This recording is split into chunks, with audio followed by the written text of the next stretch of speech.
साल 2012 में केरला के कोल्लम जिले में करुवलूर का रहने वाला सैम अब्राहम और उसकी पत्नी सोफिया मेलबर्न में रहते थे। सैम अब्राहम वहां यूएई एक्सचेंज में काम करते थे। उन दोनों का एक बेटा भी था। सैम हर साल छुट्टियों में अपने परिवार वालों से मिलने केरला आया करते थे। ऐसे ही अक्टूबर 2015 में भी वो दोनों पति पत्नी अपने 7 साल के बेटे के साथ केरला में छुट्टी मनाने के लिए अपने घर आते हैं। और फिर सैम अब्राहम अपने पिता सैमुअल से एक बहुत ही डरावनी बात कहता है। वो कहता है कि उसे ऐसा लग रहा है कि वो वापस ऑस्ट्रेलिया में जाकर जिंदा नहीं बचेगा और वो दोबारा केरला में एक कॉफिन यानी ताबूत में आएगा।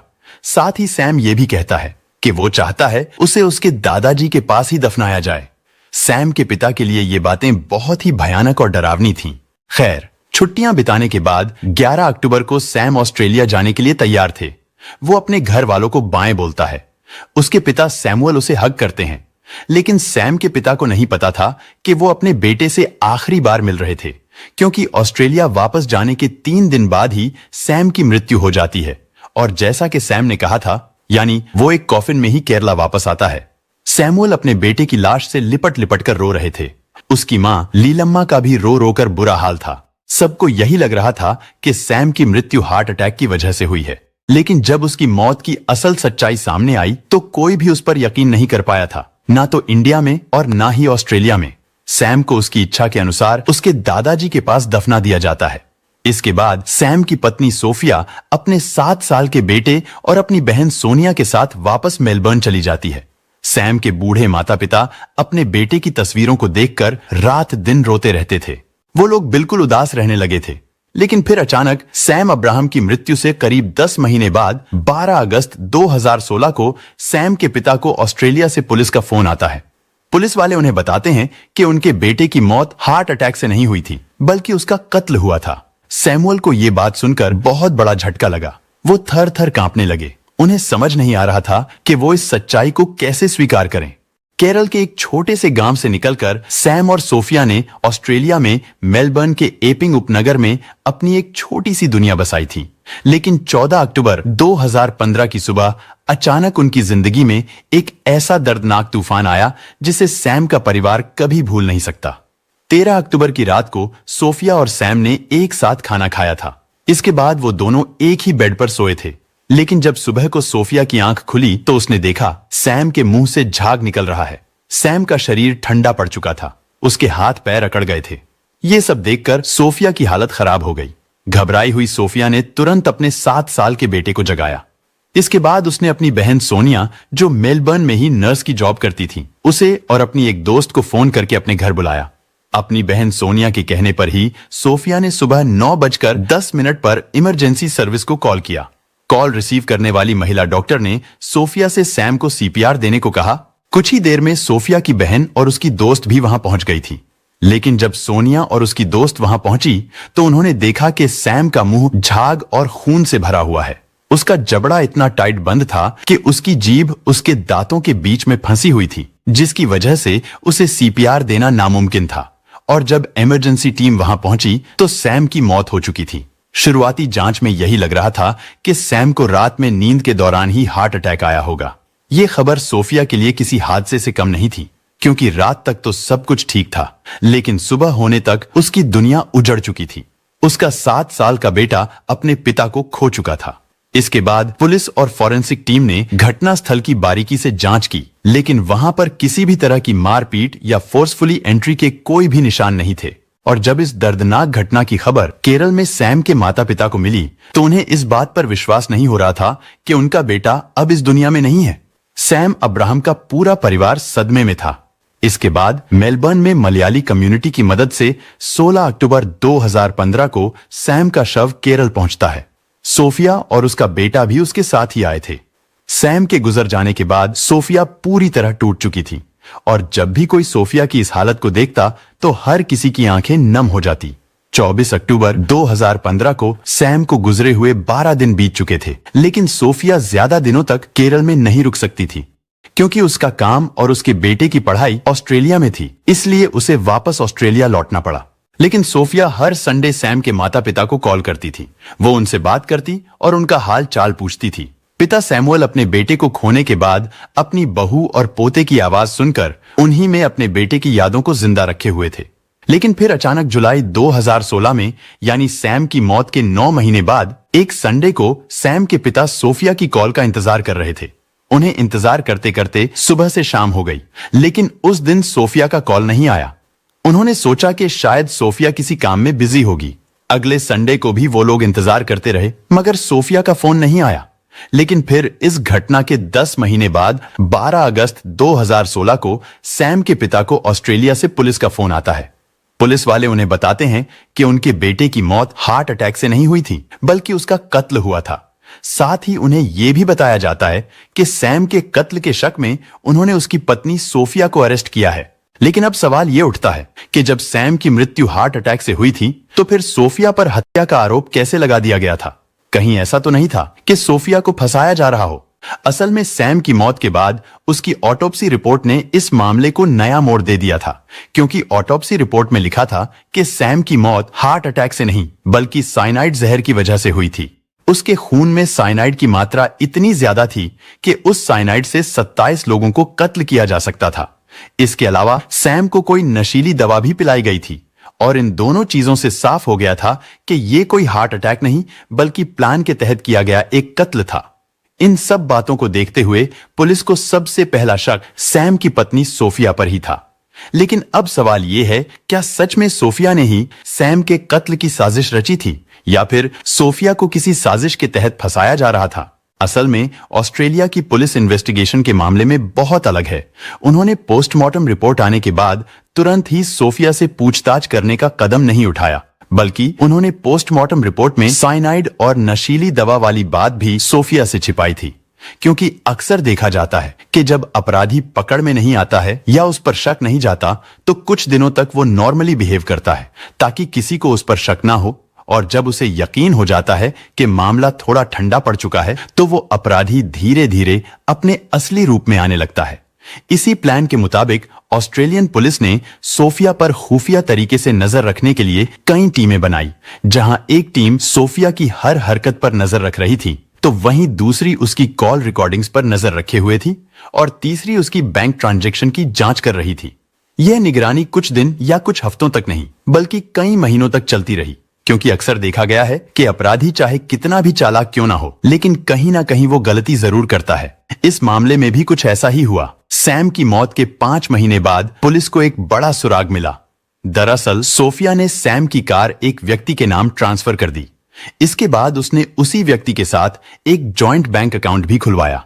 इसके बाद सोफिया ने सैम के अकाउंट के सारे पैसे उस अकाउंट में ट्रांसफर कर दिए। इधर सोफिया की गतिविधियों पर नजर रख रही दूसरी टीम ने देखा कि सोफिया कुछ दिनों से एक व्यक्ति से छुप छुप कर मिल रही थी। वो दोनों कभी मेलबर्न के किसी पार्क में तो कभी किसी कैफे में मिलते थे।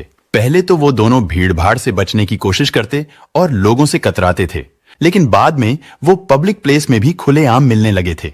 इधर पुलिस उन दोनों की कॉल्स को भी रिकॉर्ड कर रही थी, जिनका टोटल समय 100 घंटे से भी ज्यादा था। इसके बाद जब पुलिस ने सैम की कार, और जिसके साथ सोफिया ने बैंक अकाउंट खुलवाया था और जिससे सोफिया मिलती थी, जब सारे डेटा को इकट्ठा किया गया तो पता चला कि इन सब में उसके साथ एक ही व्यक्ति था, जिसका नाम था अरुण कमलासनन। लेकिन अब सवाल यह था कि सोफिया और सैम के मामले में अरुण कमलासनन कहां से आ गया था? उन दोनों की खुशहाल जिंदगी में अरुण की एंट्री कैसे हुई थी? ये जानने के लिए हमें सैम और सोफिया की जिंदगी में थोड़ा पीछे जाना होगा। दरअसल साल 1981 में केरल के कोल्लम जिले के एक छोटे से गांव करूवलूर में सैम अब्राहम का जन्म हुआ था। सैम को बचपन से ही म्यूजिक और सिंगिंग का बहुत शौक था। सैम के पिता एक दिन उसे बेथल मार्थोमा चर्च में ले जाते हैं। वहां पर सैम अब्राहम चर्च के म्यूजिक ग्रुप का हिस्सा बन जाते हैं। उसी म्यूजिक ग्रुप में एक लड़की भी थी, जिसका नाम था सोफिया। सैम सीधा सादा लड़का था, लेकिन सोफिया के साथ उसकी बहुत अच्छी दोस्ती हो जाती है। सैम बड़ा होने के बाद एक दिन सोफिया को अपने पिता सैमुअल से मिलवाता है और अपने पिता को बताता है कि सोफिया उसकी बचपन की दोस्त है। लेकिन पता नहीं क्यों सैम के पिता सोफिया से मिलकर काफी उदास हो जाते हैं और सैम से बात करना बंद कर देते हैं। सैमुअल की पत्नी यानी सैम की मां उन्हें समझाते हुए कहती है कि अगर उनका बेटा किसी के साथ रिलेशनशिप में है तो इसमें प्रॉब्लम ही क्या है, बल्कि ये सब तो आजकल कॉमन है। सैमुअल अपनी पत्नी लीलम्मा से कहते हैं कि पता नहीं क्यों सैम के लिए सोफिया उन्हें ठीक नहीं लग रही है। साल 2003 में सैम अब्राहम सोफिया से शादी करना चाहता था, लेकिन फिर वो तमिलनाडु के डिंडीगल शहर में अपना MBA कंप्लीट करने चला गया। उसी दौरान सोफिया भी महात्मा गांधी इंस्टीट्यूट कोट्टयम से MSc इलेक्ट्रॉनिक्स का कोर्स ज्वाइन कर लेती है और यहीं पर सोफिया की मुलाकात अरुण कमलासनन से हुई। सोफिया और अरुण दोस्त बन गए। वो दोनों एक साथ समय बिताने लगे। फिर आगे चलकर उनकी ये दोस्ती प्यार में बदल जाती है, यानी सैम के साथ रिलेशनशिप में होने के बावजूद भी उसे अरुण कमलासनन से प्यार हो गया। सोफिया ने अरुण को प्रपोज कर दिया और इस तरह वो दोनों एक दूसरे के बेहद करीब आ जाते हैं। वो अरुण को इंप्रेस करने के लिए सैम के बारे में बताती है। वो अरुण से कहती है कि तुम स्टाइलिश हो, हैंडसम हो, लेकिन सैम बिल्कुल सिंपल और बोरिंग है, इसलिए वो कभी उसके साथ खुश नहीं रह सकती। अरुण और सोफिया अपनी आगे की लाइफ को प्लान करने लगे थे, जहां कॉलेज खत्म होने तक मास्टर्स पूरी करने के बाद साल 2005 में अरुण को जॉब मिल गई थी। वहीं सोफिया और सैम भी अपनी पढ़ाई पूरी करने के बाद फिर से एक दूसरे के करीब आ गए थे। लेकिन हैरानी की बात यह थी कि सोफिया ने अरुण के साथ अफेयर वाली बात सैम को कभी नहीं बताई। इसी बीच साल 2008 में सैम सोफिया को शादी के लिए प्रपोज करता है और उसे अपनी जॉब के बारे में बताता है, जो उसे ओमान में लुलु एक्सचेंज ऑफिसर के रूप में मिल रही थी। सोफिया सैम को शादी के लिए हाँ बोल देती है, मगर सैम के पिता सैमुअल इसके लिए राजी नहीं थे। लेकिन जब सोफिया ने उन्हें धमकी दी कि अगर उसकी शादी सैम से नहीं हुई तो वो अपनी जान दे देगी, आखिरकार सोफिया की इस धमकी से डरकर सैम के पिता इस रिश्ते के लिए मान जाते हैं। उन्हें भी यही लगा कि शायद सोफिया उनके बेटे से बेहद प्यार करती है, लेकिन उन्हें बिल्कुल भी अंदाजा नहीं था कि जो लड़की आज उनके बेटे से इतना प्यार करती है, आगे चलकर वही लड़की उनके बेटे के कत्ल के शक में अरेस्ट हो जाएगी। खैर, साल 2008 में सैम और सोफिया ने ईसाई रीति रिवाज के साथ शादी कर ली। शादी के 1 साल बाद सोफिया ने एक बेटे को जन्म दिया। जहां सोफिया बेंगलुरु की एक फर्म में जॉब करने लगी थी, वहीं सैम भी ओमान में लुलु एक्सचेंज में जॉब कर रहा था। सबको यही लग रहा था कि उन दोनों के बीच सब कुछ ठीक चल रहा है, लेकिन सोफिया की जिंदगी में कुछ भी ठीक नहीं था। असल में सोफिया ने सैम से शादी तो कर ली थी, लेकिन अब सोफिया हर दिन अरुण को याद करके रोती थी और जब एक दिन उससे रहा नहीं गया तो वो अरुण को कॉल करके एक होटल में मिलने को कहती है और यहीं से उन दोनों का एक्स्ट्रा मैरिटल अफेयर फिर से शुरू हो जाता है। वो दोनों अक्सर मिलने लगे थे। उन दोनों के बीच सब कुछ ठीक चल रहा था, लेकिन फिर एक दिन अरुण सोफिया को बताता है कि 2 साल बाद उसे अपनी कंपनी से मेलबर्न में एक जॉब का ऑफर मिलेगा, तो अब हम हमेशा तो साथ नहीं रह पाएंगे। इसलिए अरुण भी एक लड़की से शादी कर लेता है। सोफिया भी इस सच्चाई को स्वीकार कर लेती है कि अब वो अरुण के साथ ज्यादा दिनों तक नहीं रह सकती, क्योंकि कुछ दिनों बाद अरुण मेलबर्न जाने वाला था। लेकिन फिर एक दिन सोफिया की बहन सोनिया ने उसे बताया कि उसे मेलबर्न में एक नर्स की जॉब मिल गई है। ये बात सुनकर सोफिया की आंखें चमक उठी। उसके मन में अरुण से मिलने के लिए एक उम्मीद की किरण जाग उठी। इसके बाद सोफिया अपनी बहन की मदद से मेलबर्न में एक जॉब ढूंढ लेती है और साल 2012 में सोफिया अरुण से पहले ही मेलबर्न शिफ्ट हो जाती है। फिर वो अरुण को कॉल करके कहती है कि वो मेलबर्न में उसका इंतजार कर रही है। सोफिया ये भी जानती थी कि उसका पति सैम अपने परिवार के पास रहना चाहता है, इसलिए वो कभी भी इतनी दूर शिफ्ट नहीं होगा। लेकिन सोफिया को नहीं पता था कि हर कोई उसकी तरह बेवफा नहीं है, क्योंकि अरुण के मेलबर्न शिफ्ट होने से 2 महीने पहले सोफिया का पति सैम भी मेलबर्न पहुंच जाता है। वहां वो UAE एक्सचेंज में जॉब ले लेता है। इसके बाद सैम और सोफिया मेलबर्न में एक साथ रहने लगते हैं, क्योंकि सैम के रहते हुए अरुण और सोफिया को मिलने में प्रॉब्लम होती थी। इसलिए सोफिया और अरुण ने मिलकर एक खौफनाक प्लान बनाया। जुलाई 2015 में मेलबर्न के लेलौर रेलवे स्टेशन पर एक नकाबपोश ने धारदार हथियार से सैम पर हमला कर दिया। हमलावर सैम की गाड़ी में छिपकर बैठा हुआ था और जैसे ही सैम अपनी कार की सीट पर बैठता है तो अचानक ही नकाबपोश ने सैम के ऊपर हमला कर दिया, जिसमें सैम की गर्दन, कनपटी और गले पर गहरी चोटें आई। हालांकि सैम ने भी हमलावर का डटकर मुकाबला किया था। उसने हमलावर के चेहरे से नकाब हटा दिया था, जिसकी वजह से वो डर कर भाग गया। सैम ने पुलिस को बताया था कि उसने हमलावर का चेहरा देख लिया था, मगर वो उसे पहचान नहीं पाया था। लेकिन जब पुलिस ने जांच की तो पता चला कि जिस दिन सैम पर हमला हुआ था उस दिन अरुण भी जॉब पर नहीं गया था। जांच में पाया गया कि उस दिन भी अरुण और सोफिया ने ही सैम को कत्ल करने का प्लान बनाया था और शायद इसीलिए सैम ने अपने पिता को अपना डर बताया था कि उसे लगता है अब कभी भी वो ऑस्ट्रेलिया से जिंदा वापस नहीं आएगा। लेकिन फिर 11 अक्टूबर 2015 को केरला से ऑस्ट्रेलिया वापस आने के बाद सोफिया अरुण से कहती है कि अब वो एक पल भी सैम को बर्दाश्त नहीं कर सकती। अब उसे सैम के साथ घुटन सी महसूस होती है। सोफिया अरुण से कहती है कि अब की बार हमें सैम को रास्ते से हटाने के लिए कुछ ऐसा प्लान बनाना पड़ेगा जिससे वो बिल्कुल भी ना बच पाए। इसके बाद अरुण काफी प्रयास और अपने कॉन्टैक्ट का इस्तेमाल करके साइनाइड हासिल कर लेता है और फिर 13 अक्टूबर को अरुण और सोफिया ने एक बार फिर से प्लान बनाया। यानी 13 अक्टूबर की रात सैम की आखिरी रात होने वाली थी। इसके बाद अरुण अपनी गाड़ी से सोफिया के घर के लिए निकल जाता है। इधर जब सैम ऑफिस से घर आता है तो सोफिया उसके लिए एवोकाडो मिल्क तैयार करती है। सोफिया उस एवोकाडो मिल्क में कुछ नशीली दवा मिला देती है ताकि सैम गहरी नींद में सो जाए, और फिर होता भी ऐसा ही है। सैम उस दूध को पीकर गहरी नींद में सो जाता है और फिर थोड़ी देर बाद अरुण भी सैम के घर पहुंच जाता है। सोफिया उसे उस कमरे में ले जाती है जहां सैम बेहोशी की हालत में पड़ा हुआ था। इसके बाद अरुण अपने बैग से साइनाइड निकालता है और सोफिया ऑरेंज जूस लेकर आती है जो उसने पहले से ही बनाकर रखा हुआ था। उस समय सोफिया बेहद खुश थी क्योंकि सैम उसकी जिंदगी में सबसे बड़ा रोड़ा था और अब सैम की मौत के बाद उसे एक नई जिंदगी मिलने वाली थी। लेकिन जब अरुण साइनाइड वाले जूस को सैम के मुंह में डाल रहा होता है तो सोफिया उसे ऐसा करने से रोक देती है। सोफिया उससे कहती है कि सैम जूस को उगल सकता है, इसलिए वो जूस को धीरे धीरे सैम के मुंह में डाले। इसके बाद अरुण एक चम्मच से थोड़ा थोड़ा जूस सैम के मुंह में डालता जाता है। हालांकि सैम की मौत हो चुकी थी, लेकिन अरुण और सोफिया फिर भी उसके मुंह में जूस डालते ही रहते हैं। और यही वजह थी कि जिस फॉरेंसिक टीम ने अरुण की ऑटोप्सी की थी, उनका कहना था कि उन्होंने साइनाइड से कत्ल किए गए किसी व्यक्ति के लिवर में इतना साइनाइड नहीं देखा जितना कि सैम के लिवर में था। उसके लिवर में 28 mg पर केजी साइनाइड पाया गया था, जबकि किसी भी इंसान को मारने के लिए 1 mg पर केजी साइनाइड ही काफी होता है। सैम को कत्ल करने के बाद अरुण और सोफिया ने सारे सबूत मिटा दिए थे। इसके बाद वो दोनों शारीरिक संबंध बनाते हैं और फिर अरुण वापस अपने घर चला जाता है। इधर सोफिया सैम के पास सो रहे अपने बेटे के साथ उसी बेड पर सो जाती है और सुबह होते ही सोफिया रोने धोने का ड्रामा करती है। इसके बाद वो सबको कॉल करके बताती है कि हार्ट अटैक की वजह से उसके पति की मौत हो गई है।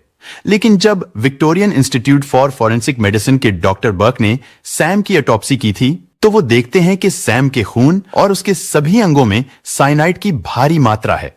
उन्होंने तुरंत ही पुलिस को बता दिया था कि सैम को कत्ल किया गया है। सैम के कत्ल की बात सुनकर पुलिस का शक सबसे पहले अरुण पर ही गया था, क्योंकि 3 महीने पहले सैम पर जो हमला हुआ था उसमें भी अरुण ही प्राइम सस्पेक्ट था।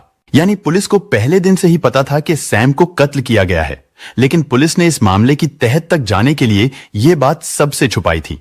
यहां तक कि सैम के माता पिता और उसकी पत्नी सोफिया को भी नहीं बताया था। इसके बाद पुलिस ने जानबूझकर अरुण और सोफिया तक ये मैसेज पहुंचाया था कि पोस्टमार्टम के अनुसार सैम को हार्ट अटैक ही आया था, जिसके बाद अरुण और सोफिया एक साथ खुशी से रहने लगे, एक साथ घूमने फिरने लगे थे। क्योंकि उस समय तक पुलिस को केवल अरुण पर ही शक था, इसलिए पुलिस ने अरुण के घर से उसके कंप्यूटर और हार्ड ड्राइव को चेक किया और वहां जो पुलिस को मिला उसने तो इस पूरे मामले को ही पलट कर रख दिया था। असल में अरुण का कंप्यूटर उसकी और सोफिया की अश्लील फोटो और वीडियो से भरा पड़ा था। इसके बाद पुलिस ने सोफिया पर भी नजर रखनी शुरू कर दी। सोफिया ने जनवरी 2014 और जुलाई 2015 के बीच टोटल 3 बार वेस्टर्न यूनियन के थ्रू अपने अकाउंट से पैसे इंडिया भेजे थे, लेकिन उस अकाउंट में एड्रेस सोफिया का नहीं था। और जब पुलिस ने उस एड्रेस का पता लगाया तो पता चलता है कि वो अरुण के घर का एड्रेस है। यानी ये वही जॉइंट अकाउंट था जो सोफिया और अरुण ने खुलवाया था। जांच के दौरान पुलिस को यह भी पता चलता है कि अरुण के पास एक सेकंड हैंड कार आई थी जिसका रजिस्ट्रेशन सैम के नाम पर था। इसके अलावा सैम की और भी कई कीमती चीजें पुलिस को अरुण के पास मिली। इसके बाद पुलिस को अरुण के फेसबुक मैसेंजर का एक्सेस मिलता है और जब पुलिस ने सोफिया और अरुण की चैट पढ़ी तो उससे पता चलता है कि सोफिया और अरुण पिछले 6 महीने से फेसबुक चैट पर सैम के कत्ल की प्लानिंग कर रहे थे। एविडेंस को और मजबूत बनाने के लिए और कातिलों को कड़ी से कड़ी सजा दिलाने के लिए ऑस्ट्रेलियन पुलिस ने एक और चाल चली। पुलिस के एक एजेंट ने अरुण से दोस्ती की। इसके बाद वो अरुण और सोफिया की चैट्स और कॉल को मॉनिटर करने लगा, मगर वो दोनों हमेशा मलयाली भाषा में बात करते थे, लेकिन जब उनकी कॉल्स ट्रांसक्रिप्ट यानी ट्रांसलेट की गई तो पुलिस को पता चला कि सैम के कत्ल का मास्टरमाइंड अरुण नहीं बल्कि सोफिया ही थी।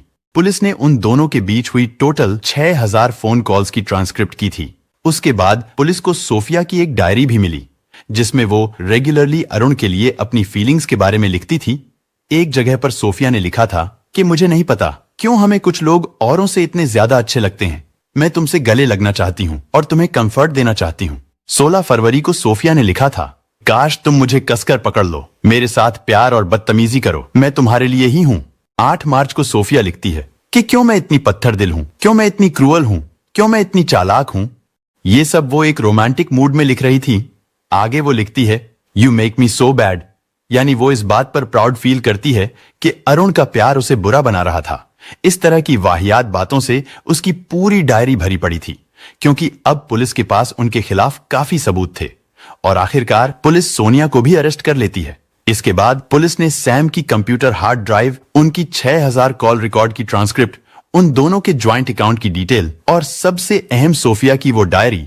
पुलिस ने जब इन सबको कोर्ट में पेश किया तो सोफिया को 22 साल की सजा सुनाई गई जिसमें 18 साल तक उसे पैरोल भी नहीं मिलेगी। लेकिन 18 साल बाद सोफिया पैरोल पर जेल से बाहर आ जाएगी। हालांकि उसने कोर्ट से अपील की थी कि उसकी सजा को कम कर दिया जाए क्योंकि उसके बच्चे को पालने वाला कोई नहीं है, लेकिन कोर्ट ने उसकी अपील को खारिज करते हुए उसकी सजा को बरकरार रखा था। वहीं सोफिया के प्रेमी अरुण को 27 साल की सजा सुनाई गई क्योंकि उसने साइनाइड अरेंज किया था। इसके बाद उसने भी कोर्ट में अपील की थी कि उसकी मानसिक स्थिति ठीक नहीं है, इसलिए उसकी सजा कम होनी चाहिए, लेकिन कोर्ट ने उसकी अपील को भी खारिज कर दिया था। इसके बाद अरुण ने 2019 में फिर से अपील की और इस बार सुप्रीम कोर्ट ऑफ विक्टोरिया ने उसकी सजा को 3 साल कम कर दिया था और इस तरह उसकी सजा 24 साल की हो गई थी, यानी 20 साल बाद अरुण भी पैरोल पर बाहर आ जाएगा। और जब सोफिया इस मामले में पूरी तरह से इन्वॉल्व पाई गई तब ऑस्ट्रेलिया में एक कहावत काफी मशहूर हुई थी। वो कहावत थी किस ऑफ द डेथ। वो लोग उस किस की बात कर रहे थे जो सोफिया ने सैम की डेड बॉडी को आखिरी बार की थी। असल में सोफिया ने मासूमियत का नाटक ही कुछ इस तरह से किया था कि कोई भी उस पर शक नहीं कर पाया था। वो सैम के माता पिता से भी हर संडे को बात करती थी, इसलिए उन्हें भी सोफिया पर कभी शक नहीं हुआ था। सैम के पिता सैमुअल आज भी उस दिन को याद करके रोते हैं जिस दिन वो अपने बेटे को चर्च में गाने के लिए ले गए थे। वो कहते हैं कि ना ही सैम उस दिन वहां जाता, ना सोफिया से उसकी मुलाकात होती और ना ही वो उसकी जिंदगी में आती। कोर्ट ने सैम के बेटे की कस्टडी सोफिया की बहन सोनिया को दे दी थी और सैम का बेटा अभी भी सोफिया के परिवार के पास ही है। सैमुअल और लीलम्मा आज भी अपने पोते की कस्टडी के लिए तरस रहे हैं। हालांकि वो लोग हर संडे सैम के बेटे से बात करते हैं, लेकिन सोफिया के परिवार वाले उसके आसपास ही रहते हैं, इसलिए सैम के माता पिता अपने पोते से खुलकर बात भी नहीं कर पाते। उन्हें इस बात का डर है कि सोफिया जल्द ही जेल से बाहर आ जाएगी और कहीं ऐसा ना हो कि सोफिया उनके पोते को भी ना मार डाले। सैम के पिता सैमुअल लगातार इंडियन गवर्नमेंट से भी अपील कर रहे हैं। उन्होंने विदेश मंत्रालय को भी लेटर लिखा था ताकि उन्हें अपने पोते की कस्टडी मिल सके। सैमुअल आज भी अपने पोते की कस्टडी के लिए लगातार कोशिशें कर रहे हैं। दोस्तों, इस घटना को सुनाने का उद्देश्य किसी का दिल दुखाना नहीं है, किसी को परेशान करना नहीं, बल्कि आपको जागरूक करना है, आपको सचेत करना है। दोस्तों, इस पूरी घटना के बारे में आपकी क्या राय है, कमेंट बॉक्स में जरूर बताएं। और अगर हमारी मेहनत पसंद आई हो तो इस वीडियो को लाइक करते हुए शेयर भी करें। अगर आपने अब तक चैनल को सब्सक्राइब नहीं किया है तो हमारे चैनल को सब्सक्राइब कर लीजिए। धन्यवाद।